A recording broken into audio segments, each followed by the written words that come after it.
नमस्कार बच्चों। आप जानते ही हैं कि हमारा भारत देश काफ़ी लंबे समय तक अंग्रेज़ों का गुलाम रहा और अंग्रेज़ों ने यहाँ अपना शासन चलाया। बच्चों, भारत में जब अंग्रेज़ों का अत्याचार बढ़ता गया, उनका शोषण बढ़ता गया, तो ऐसे कई वीर सपूत क्रांतिकारी महापुरुष जो है सामने आए जिन्होंने उनका विरोध किया।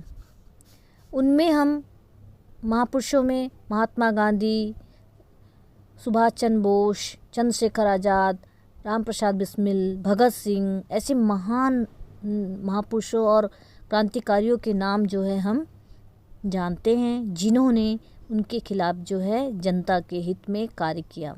बच्चों, ऐसी ही एक क्रांति हमारे छत्तीसगढ़ राज्य के दक्षिणी भाग बस्तर में भी हुई। बच्चों, बस्तर के बारे में आप जानते ही होंगे। बस्तर एक प्राकृतिक सौंदर्य से भरपूर स्थान है, जहाँ नदियाँ, झरने, पर्वतमालाएं, पक्षियों की आवाज़ें सभी जो है हमारे मन को मोह लेती हैं। बस्तर जो है अपने भोले भाले आदिवासियों की निश्चल मुस्कान के लिए भी जाना जाता है। ये आदिवासी सरल, निष्कपट, ईमानदार होते हैं और शांतिप्रिय और धैर्यवान भी होते हैं। अपनी सरलता और भोलेपन के कारण अक्सर ये शोषण का भी शिकार हो जाते हैं।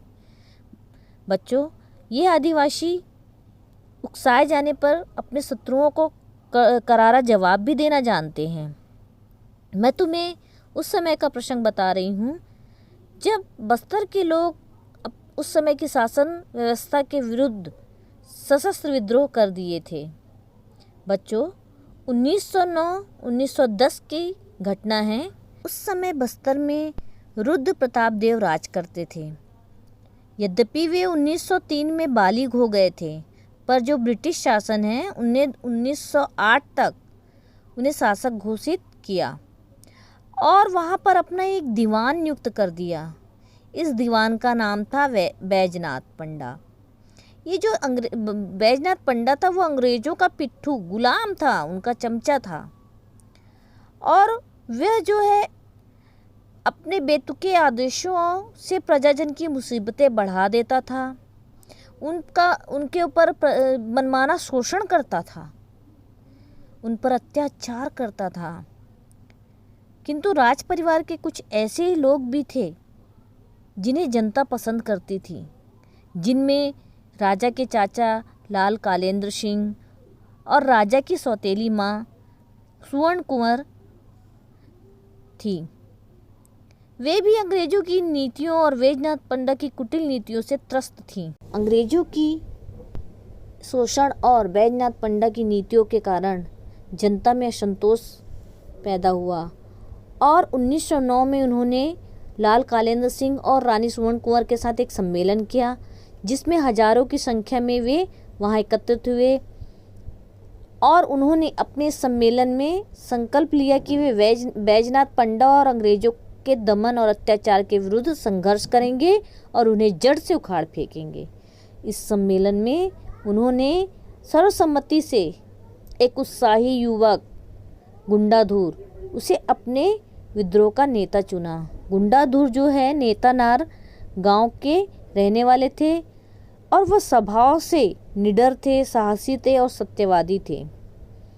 आदिवासियों के स्वाभिमान के लिए वे किसी से भी टकरा जाने का साहस रखते थे। गुंडाधुर ने नेतृत्व अपने हाथों में संभाला और पूरे कार्यक्रम की रूपरेखा बनाई। बच्चों, इस विद्रोह को स्थानीय बोली में भूमकाल कहा गया। इस विद्रोह के जो संदेश हुआ करते थे वो आम की टहनियों और मिर्ची में बांधकर गांव-गांव भेजा जाता था। बच्चों, इस संदेश भेजने की जो विधि थी से डारामीरी कहते थे। थोड़े ही समय में यह विद्रोह पूरे बस्तर में फैल गया। राजा ने इस विद्रोह की सूचना अंग्रेजों को दे दी। अंग्रेज सरकार ने विद्रोह को कुचलने के लिए मेजर जनरल गेयर तथा डिवरे को 500 सैनिकों के साथ बस्तर भेजा।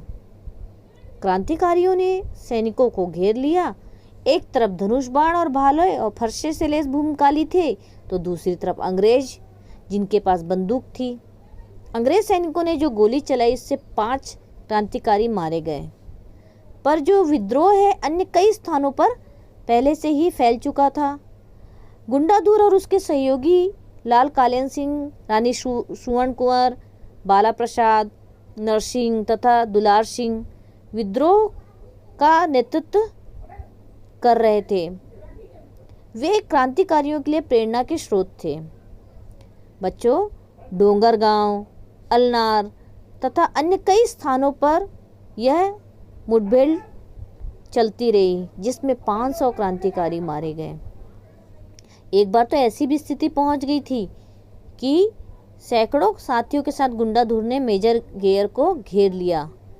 वह आत्मसमर्पण करने को भी तैयार हो गया, पर सोनू मांझी नाम के एक लालची ने ही अपने भाइयों के साथ विश्वासघात किया।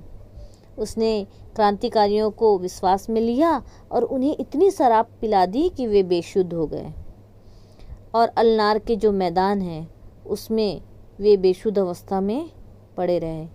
अंग्रेजी सेना ने उन्हें घेर लिया और चारों तरफ से गोलियां चलाई। सैकड़ों लोग मारे गए बच्चों, और जो पकड़े गए उन्हें जगदलपुर के गोल बाजार में फांसी की सजा दे दी गई। पर अंग्रेज जो है गुंडाधुर की छाया को भी नहीं छू सके। वीर गुंडाधुर अपने विश्वासपात्र साथी डिब्रीधुर के साथ सघन वन में कहीं गायब हो गए। फिर उनका कभी पता न लग सका। बच्चों, बस्तर के इतिहास में यह स्वतंत्रता आंदोलन यद्यपि असफल रहा, पर इस आंदोलन के जरिए गुंडाधुर ने आदिवासियों को अपने अधिकारों के लिए जागृत कर दिया। उनके भीतर अपनी मट्टी, जंगल के प्रति प्रेम भाव जगाया, जिससे वे देशभक्त बन गए। उन्हें अपनी संस्कृति और स्वाभिमान की रक्षा करने के लिए भी प्रेरणा दी। इधर जो है लोगों के तेवर को देखकर शोषक के मन में भी भय उत्पन्न हुआ। शोषण और अत्याचार में भी कमी आई। यह सब गुंडाधुर और उसके विद्रोह भूमकाल के कारण ही हो सका।